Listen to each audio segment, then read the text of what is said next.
Right, so Labour interference in selection processes of candidates. I covered what has happened with the entire Constituency Labour Party executive and selection committees resigning in Broxtowe yesterday over London Labour interference. The latest Labour CLP where this has happened, where local Labour members have fought back against interference. We've seen similar actions taking place elsewhere around the country as well, where elections have happened around the country. The recent Wakefield by-election, you might remember from last year, saw similar things happening there too. But how about blocking a whistleblower from standing for Labour because they blew the whistle to protect women from a sitting Labour MP and their staff? Yes, you're hearing me right. A prospective Labour candidate has been barred from standing because she blew the whistle on a Labour MP and their staff against whom accusations of abusing women had been made. You might have seen Starmer making a big song and dance about his commitment to tackling violence against women and girls just the other day. He used an appearance with Mel B from the Spice Girls to hammer his lie on it home. She, a victim of domestic violence herself. She spoke of the abuse she had suffered, and Starmer looked into her eyes and promised her he was going to tackle domestic violence against women and girls if he made it into power.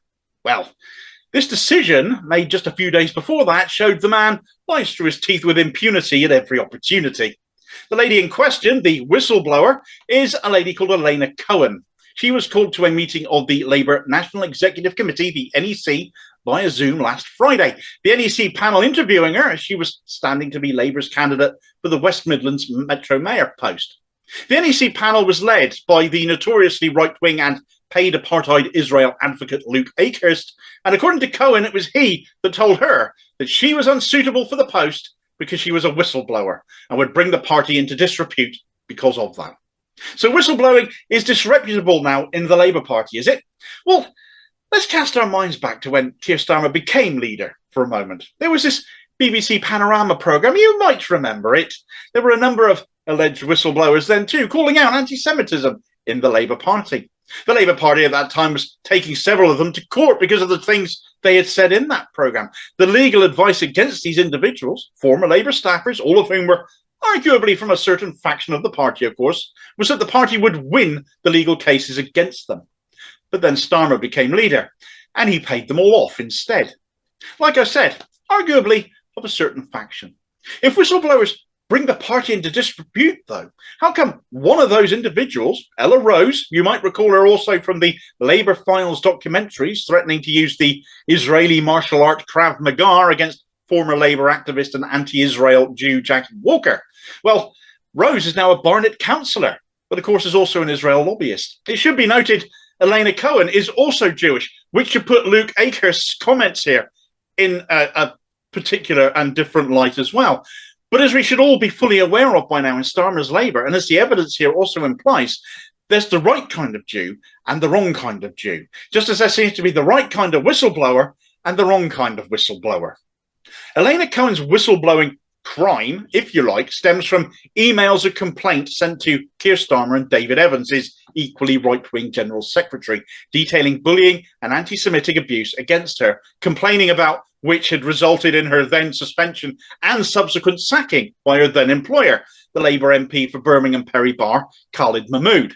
Her sacking meant that a non-disclosure agreement that had been slapped on her was nullified, and she opened up about it, saying when on her own and with others, Mahmood was openly anti-Semitic and bullying towards her, as were other members of his staff. The emails she had sent to Starmer and Evans went completely unanswered, though, but of course had been made aware of all of this because they'd had them, making a mockery of the Labour leadership's commitment to clamping down on anti-Semitism and abuse towards women.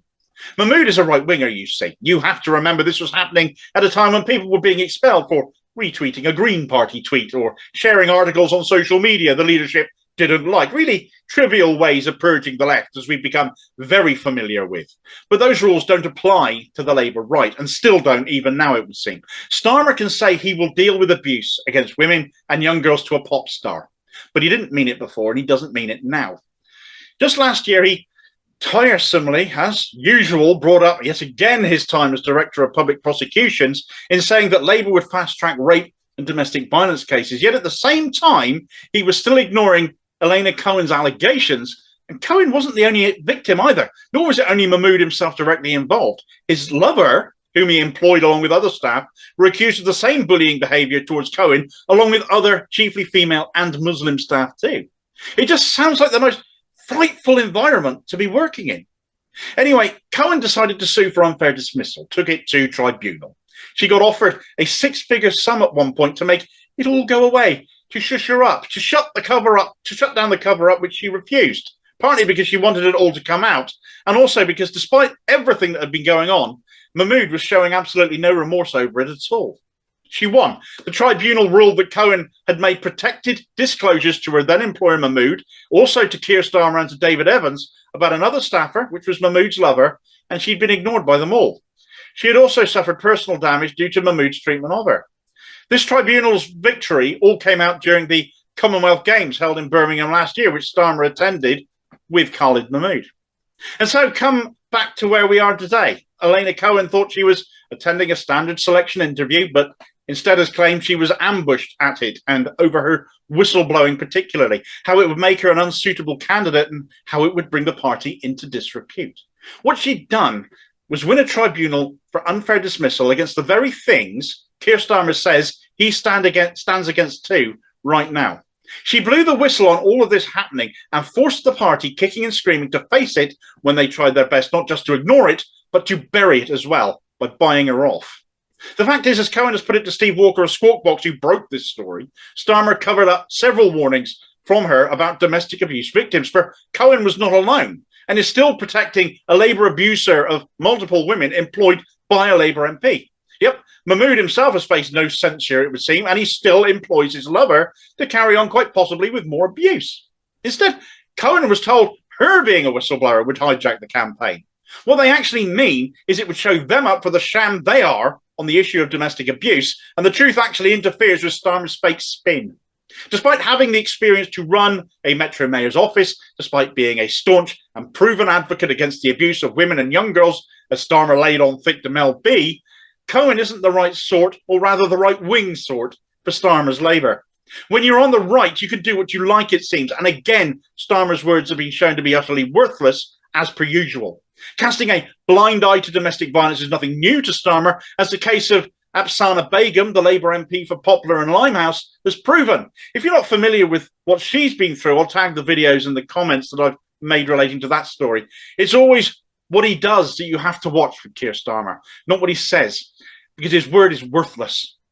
Thanks for watching. If you enjoyed this video, please do hit like and subscribe. Leave a comment and hit the notification bell too, so you don't miss the next one. Also, look out for me on social media and other interesting stuff by clicking on the Linktree link in the comments below. And I'll see you next time. Cheers, folks.